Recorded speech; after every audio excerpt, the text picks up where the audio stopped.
Ju njohim me edicionin informativ të lajmeve. Kjo është Radio 7. Kryeministri i Republikës Maqedonisë së Veriut thotë se është gati në çdo kohë për zgjedhjet parakoshme. Isra Mickoski deklaroi se do të ketë ristrukturim të qeverisë përfshir mundësinë e rishikimit të zëvendës kryeministrave. Me këtë do të plotësonim ekipin udhëheqës në zgjedhjet e ardhshme parlamentare në pranverë të vitit 2028, por dhe nëse ndodhin të parakoshmet, këtu jemi të gatshëm të dalim dhe një herë dhe të imposhtim kundërshtarët politik, deklaroi Isra Mickoski. Dërgohet për kallëzim penal ish-ministri i Punëve të Brendshme i Republikës Maqedonisë së Veriut nga radhët e LSDM-s Oliver Spasovski. Mbi të rëndon akuza për keq përdorim të detyrës me pasojë në buxhetin e shtetit gjatë ushtrimit të funksionit të vitit 2021. Sipas akuzës, ish-ministri ka shfrytzuar pozitën dhe autorizimet zyrtare për t'i mundsuar një subjekt juridik për kontroll teknik në komunën Saraj të përfitojë pasurinë në mënyrë të kundralishme në shumën prej rreth 5 milion denarësh. Radio 7, zëri pozitiv i qytetit.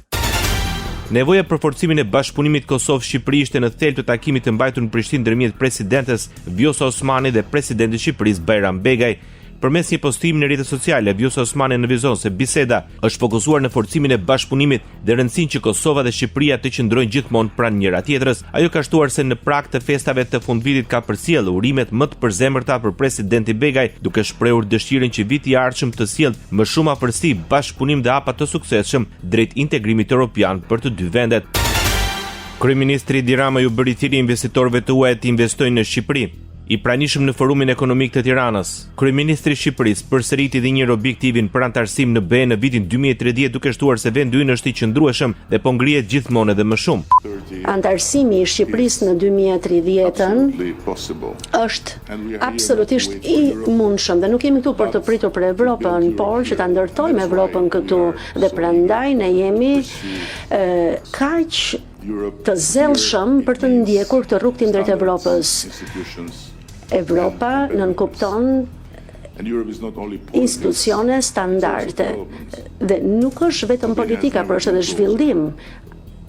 Shqipëria nuk ka qenë kurrë më afër dhe dua të përfitoj nga kjo mundësi që më jepet këtu sot, që gjithashtu të them edhe disa fjalë për investitorët. Ata duhet të kuptojnë të gjithë se momenti është tani dhe Shqipëria është gati për investime të cilësisë së lartë dhe afatgjata. Kryetari i Partisë Demokratike Sali Berisha pretendon se në prokurorin speciale ka një dosje për kryeministrin e Shqipërisë Edi Rama. Një deklarat për mediat krye opozitës tha se dosja e zëvendës kryeministrit Balluku është ndarë në dy pjesë ku njëra prej tyre është e kryeministrit.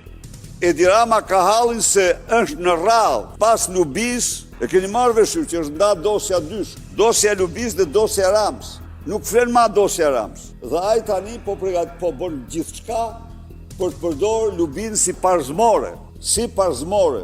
Sipas ish shefit i qeverisë, kjo është një nga arsyet që Edi Rama nisi një sulm ndaj gjyqtarëve për kërkesat e tyre për rritje rroge. Ndoqët lajmet shkurt në Radio 7, zëri pozitiv i qytetit.